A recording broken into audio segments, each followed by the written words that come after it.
Ang trailer na ito ay rated H for honest. Ikulong ang sarili sa loob ng 1.5 oras para manood ng napakahabang Delight commercial. More!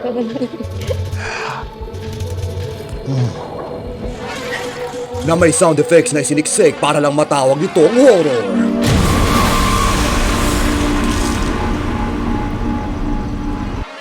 Isolated. Ang nakakatakot na pelikula kung saan ang pagkasulat ay mas malala kaysa sa ginagawang malala ng kontrabida. Puno ng sobrang hindi subtil na pagpapahiwatig, magagalit ka sa sarili mo kung hindi mo ito nahulaan ng una. Kahit nga po yung mga nakakalasan alam nun eh. Mga dapat iwasan.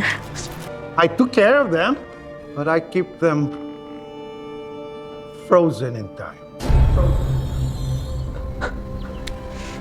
At mga paglalahad sa walang rason kung hindi paliwanag sa investigador. My mother always said that I was weak. Walang kwenta. Walang mararating. I wanted was to prove her wrong.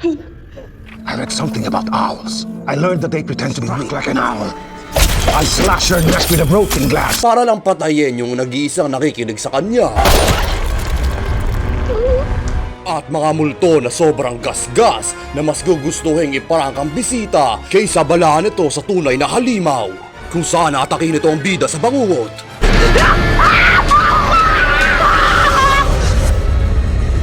Pero para sa mga manonood, ang pinaka-intense lang na magagawa nito ay patulugin ka sa sobrang boring na movie. Kilala rin si Rose, ang may pangalan na mediocre sa magkakapatid puno ng mga super rare na kauri. Si Daisy, si Fern, tapos ako po. Isa siyang malas at taghirap na nurse na lumilimos ng simpatsya. Yan lang pera ko! Ito lang? Yan lang pera Ito lang? Oo! Ginagawa mo ba ako, ha? Pero nanatiling inabuso dahil sa potensyal niyang abuso sa yosi at droga.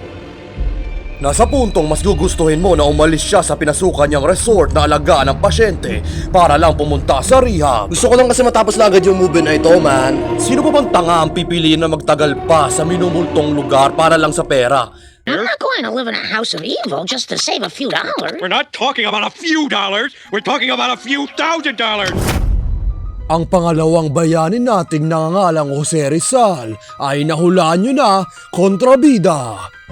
Wala na rin naman silang pinakitang ibang artista sa mga trailer para maging detective ka. Hindi sila ganun katalino para gawin yung surprise gaya ng nasa 7-in.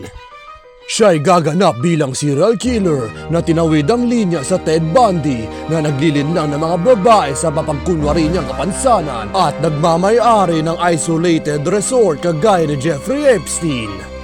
Meron siyang mommy issues at napagkumpara sa nakakasakim na kontrabida ni Batman. Kaya maghihigante siya kumukuha ng inspirasyon sa killer ng I Know What You Did Last Summer.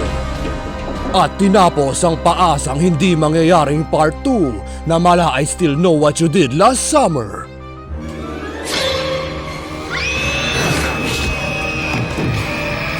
Hindi namin nakita ang katawan ni Mr. Peter Coleman sa resort. Matatakot pa ba ako sa kanya sa punto na to? Ngayong kilala na siya ng mga polis at mas malakas yung puwersa na makancel siya dahil isa siyang ableist. Kaya asahan ang gawang biba, puno ng mga specific nilang mga fetish. Sayang naman yung ganda mo kung di ka mapapakinabangan. Na mukhang gawa na ng mga estudyante kung saan ang leader ay inutos sa mga editors na giyahin niyo yung aspect ratio gimmick ni Ryan Coogler dun sa Sinners, pampadagdag aesthetic, pampadagdag ng eeriness sa ating pelikula, yo!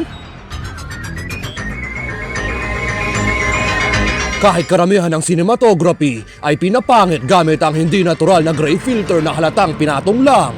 Mapapasabi lang sila kagaya ni Joel Torre na,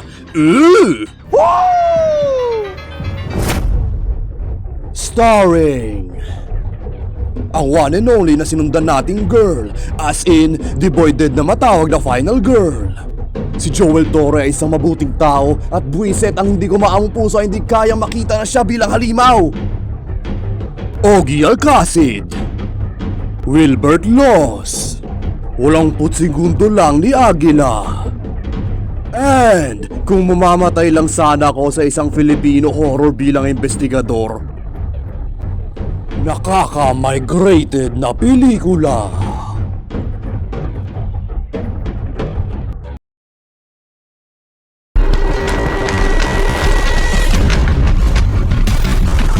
Tol, lumapit ka na maayos.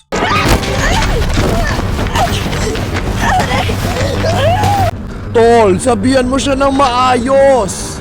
Nagsasabi ako ng totoo! Nandito na ako para hanapin ang girlfriend ko! At huwag ka mantali ng tao kung gusto mo lang siyang sabihan. Wala lang akong ebidensya pero may kakaiba sa lugar na to.